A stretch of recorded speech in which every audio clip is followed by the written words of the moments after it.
Hello friends, स्वागत है आपका इन्वेस्टिंग ज्ञान यूट्यूब चैनल में। आज हम लोग बात करेंगे दो बहुत बड़े फंड, म्यूचुअल फंड की इंडस्ट्री में बहुत बड़ा नाम है इन दोनों फंड का।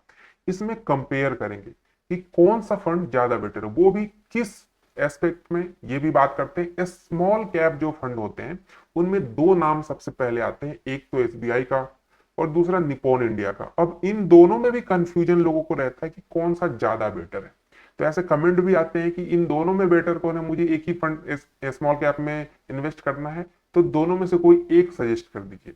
तो आज उसी चीज पे हम लोग बात करेंगे, कौन सा दोनों में सबसे ज्यादा बेहतर है। बहुत सारी चीजें हैं इसमें, सब कुछ एक एक करके समझेंगे। तो चलिए वीडियो की शुरुआत करते हैं। उससे पहले अगर आपने हमारे चैनल को सब्सक्राइब नहीं किया तो सब्सक्राइब तो कर लीजिए, साथ साथ बेल आइकन दबा दीजिए, जिससे कि आगे आने वाली सभी वीडियोज की जानकारी आपको मिल जाए। चलिए, अब इसमें हम लोग return, fund size, rating, expense ratio, holdings, minimum investment time, इन सारी चीजों पर बातें करेंगे। तो आपको एग्जैक्ट क्लियर हो जाएगा कि आखिर माजरा क्या है और कौन सा बेटर है, इसमें हमें इन्वेस्ट करने की ज्यादा, मतलब वैसे इन्वेस्ट आप दोनों में कर सकते हैं, दोनों मतलब बहुत ही तगड़ा फंड है, लेकिन इन दोनों में कंपेयर करके भी देख लेते हैं कि कौन सा ज्यादा बेटर है। तो चलिए, पहले रिटर्न की बात करें तो 24.17% का रिटर्न निप्पॉन इंडिया ने अभी तक दिया है। मैं एक दो सालों की बात नहीं कर रहा, जब से ये फंड स्टार्ट हुआ तब से लेकर अभी तक ये 24.17 का रिटर्न दिया। और इसी मामले में बात करें SBI mutual fund, small cap fund की, तो ये 24.76% का दिया है। तो आप देख सकते हैं सिर्फ 0.60% का ही डिफरेंस यहाँ पर दिख रहा है। तो लगभग इन दोनों चीजों, इन दोनों फंड में रिटर्न के मामले में दोनों बराबर है।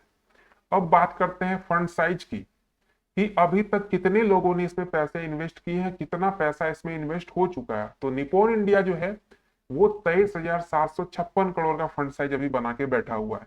और वही एसबीआई की बात करें तो एसबीआई ने 15,348 करोड़ का फंड साइज बना रखा है स्मॉल कैप में।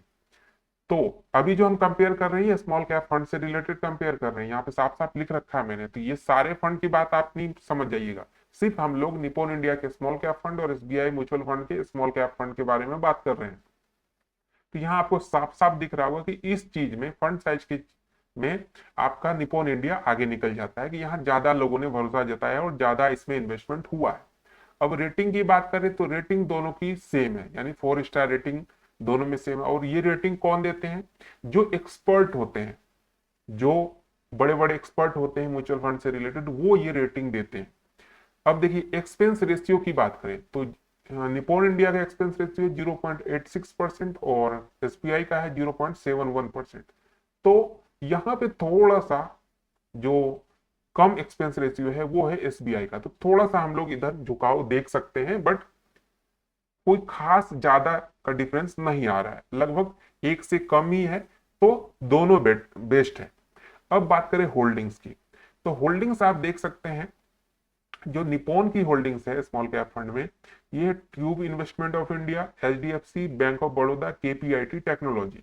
और वहीं अगर हम लोग एसबीआई की बात करें तो यहाँ Blue Star Limited, Carborundum, Universal, Kalpataru Power Transmission Limited और वी गार्ड लिमिटेड। इसमें कुछ कंपनियां ऐसे हैं जिनका आपने नाम नहीं सुना होगा, लेकिन इसमें कुछ कंपनियां ऐसी है जो आप डेली बेसिस पे नाम सुनते हैं, जैसे कि एचडीएफसी और बैंक ऑफ बड़ौदा। हर इंसान को इसके बारे में पता है। तो एक, जिस कंपनी के बारे में आप देख रहे हैं, जान रहे हैं, उसमें एक झुकाव ज्यादा होता है। इसी कारण आप यहाँ पे देख रहे हैं कि इसका जो फंड साइज है वो 23,000 पहुंच गया और ये 15,000 पे। ठीक है, अब चलते हैं मिनिमम इन्वेस्टमेंट की।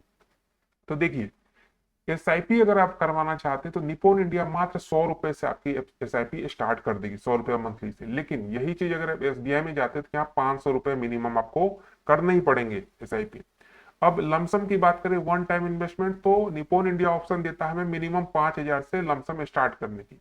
लेकिन एसबीआई का जो स्मॉल कैप फंड है, ये लमसम अभी प्रोवाइड नहीं कर रहा है, मतलब यहाँ पे आप लमसम नहीं कर सकते, वन टाइम इन्वेस्टमेंट नहीं कर सकते। ठीक है, तो यहाँ एक डिमेरिट एसबीआई में हो जाती है। मतलब एक तो यहाँ पे 500 रुपए से, और यहाँ 100 रुपए, और यहाँ लमसम भी मिल रहा है, यहाँ पे लमसम नहीं मिल रहा। इस चीज में आपका निप्पॉन इंडिया ज्यादा बाजी मार रहा है, और यही एक कारण है कि लमसम से भी यहाँ पे इन्वेस्टमेंट हो रहे हैं। और 100 रुपए होने के कारण ज्यादा लोग यहाँ पे अट्रैक्ट हो रहे हैं कि कम से कम 100 रुपए तो पर मंथ का जमा कर ही सकते हैं। तो इस कारण यहाँ पे इसका फंड साइज बढ़ने का एक रीजन ये भी है। अब देखिए टाइम, पुराना कौन सा ज्यादा फंड है, तो एसबीआई 10 साल पुराना फंड है और ये 6 साल पुराना फंड है। इस मामले में एसबीआई 10 सालों से 24-25% का रिटर्न देता आ रहा है और ये 6 सालों से देता आ रहा है। इस मामले में एसबीआई ईयर के मामले में ज्यादा पुराना है। तो अब आपके पास सारी चीजें मैंने क्लियर कर दी।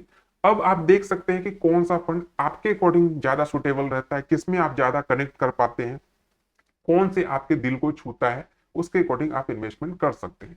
तो वीडियो कैसी लगी जरूर बताइएगा, और किसी फंड के बारे में, दो फंड के बारे में आपको इस तरीके की वीडियो चाहिए तो जरूर कमेंट कीजिएगा। वीडियो जल्द से जल्द आपको मिलेगी। मिलते हैं एक नए वीडियो में।